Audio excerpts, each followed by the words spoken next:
Hello అండి అందరికీ welcome to Padma Prasad vlogs.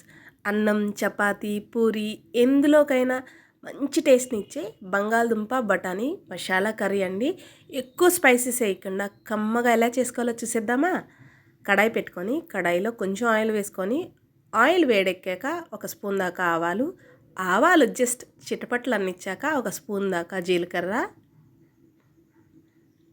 జీలకర్ర కూడా వేసేసుకున్నాం కదా. అది కూడా కొంచెం వేగాక ఒక 3 పచ్చిమిర్చి ముక్కల కింద కట్ చేసినవి ఫ్రెష్గా ఇప్పుడే చట్నీని తుంచుకొచ్చిన 2 రెబ్బల కరివేపాకు వేసి జస్ట్ చిటపట్లు అన్నిచ్చాక సన్నగా చాప్ చేసుకున్న ఒక మీడియం సైజ్ 2 ఉల్లిపాయలు కట్ చేసుకున్నానండి. వాటిని కూడా వేసేసి చక్కగా లో టు మీడియం ఫ్లేమ్లో పెట్టుకొని దోరగా వేయించుకుందాం. మూత పెట్టేసేసి ఒక 5 నిమిషాలు మగ్గబెట్టుకుందాం. చూడండి చక్కగా ఉల్లిపాయలు లైట్గా పింకిష్ షేడ్ కూడా వచ్చాయి కదా. ఒకసారి మొత్తాన్ని కలిపేసేసి ఇప్పుడు దీంట్లో ఒక 3 మీడియం సైజ్ టమాటాలని చాప్ చేసుకునేది కూడా వేసేసుకొని మొత్తాన్ని కూడా కలిపేసేసి ఇంకొక 2 నిమిషాలు మగ్గపెట్టుకుందాం. ఈ కర్రీ నిజంగా అండి పూరి, చపాతీ, బగారా రైస్ దేంట్లోకైనా ఆహా కమ్మగా ఉంటుంది. భలే అసలు. ఆయిల్ అంతా కూడా పైకి తేలింది కదా. ఉల్లిపాయ, టమాటా చక్కగా మగ్గిపోయినాయి. ఇప్పుడు దీంట్లో మనకి మార్కెట్లో అవైలబుల్గా ఉంటాయండి పచ్చి బఠానీ. వీటిని తెచ్చి నేను జస్ట్ వాష్ చేసి వేసేసాను. ఏమీ బాయిల్ చేయలేదు. మీకు కావాలంటే జస్ట్ వాటిని కూడా ఒక ఉడకనివ్వచ్చు. కానీ పచ్చి బఠానీ కాబట్టి ఉడకపెట్టుకోవసరం లేదు. అదే మనకి నార్మల్గా కూర బఠానీలు ఉంటాయి కదా, వాటిని అయితే మనం నానబెట్టాలి. అలాగే కుక్కర్లో వేసి కూడా బాయిల్ చేసుకోవాలి. ఇవి పచ్చి బఠానీ కాబట్టి అవసరం లేదు. చూడండి బఠానీ కూడా కొంచెం పచ్చివాసన పోయి కొంచెం మగ్గింది కదా. మొత్తాన్ని కూడా ఇంకొకసారి ఇలా కలిపేసేసుకొని చూడండి ఎంత చక్కగా ఆయిల్ అంతా కూడా సపరేట్ అవుతుంది అంటే అర్థం అవి బాగా కుక్ అయ్యాయని అండి.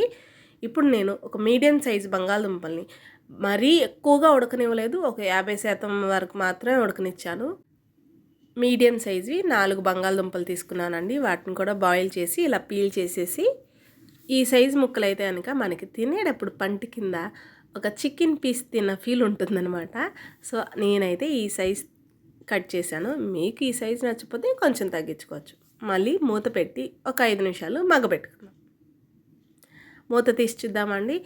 చక్కగా ఇవన్నీ కూడా అన్నీ కుక్ అయ్యాయి. ఇప్పుడు దీంట్లో మనం రుచికి సరిపడా ఉప్పు వేసుకుందాం. నేను సాల్ట్ వేస్తున్నానండి. ఎక్కువ వాటర్ పోసి మనం ఉడకపెట్టాం కాబట్టి కల్లుప్పు వేసే బదులు సాల్ట్ వేసుకుంటే కూరలో త్వరగా కలుస్తుంది. అలాగే 1/2 టీ స్పూన్ దాకా పసుపు, రుచికి సరిపడా కారం వేసుకుంటున్నాను. పచ్చిమిర్చి వేసాం కాబట్టి చూసి వేసుకోండి కారం.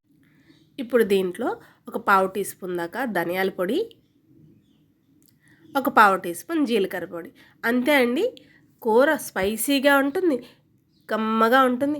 మనం ఓవర్గా మసాలాలు బిర్యానీ ఫ్లేవర్స్ కానీ అల్లం వెల్లుల్లి పేస్ట్ కానీ ఏమీ వేయలేదు. మీరు గమనిస్తే కూర కానీ చాలా అంటే చాలా బాగుంటుందండి. చికెన్కి ఏమాత్రం తీసిపోదు. ఎక్కువ స్పైసెస్ వేస్తే కొంచెం పొట్టలో మంటలు వస్తున్నాయండి.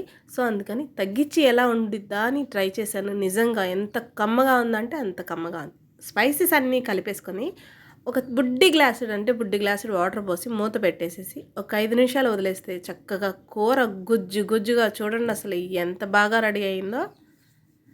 చాలా ఈజీ అండి. చాలా సింపుల్గా అయిపోయింది. వేడిగా చపాతీ కానీ పూరి కానీ చేసుకొని తింటూ ఉంటే ఆహా సూపర్ అండి. ఇక స్టవ్ ఆపేసేసి ఫైనల్ టచ్ కొంచెం కొత్తిమీర జల్లేసుకుంటే మన కమ్మని స్పైసీ బంగాళదుంప బఠానీ కర్రీ రెడీ. నచ్చిందండి మీకు ఈ వీడియో? అయితే లైక్ చేయండి, మన ఛానల్ని ఫాలో చేసేయండి. నేను మరిన్ని కొత్త వీడియోస్తో మేము ముందుకు వస్తూ ఉంటాను. అలాగే వెళ్తూ మన ఛానల్ని ఎవరైనా ఫాలో చేయకపోతే ఫాలో చేసి వెళ్ళిపోండి. అలాగే మీరు కూడా ట్రై చేసి ఎలా వచ్చిందో నాతో కామెంట్ సెక్షన్లో తెలియచేయడం అస్సలు మర్చిపోవద్దు.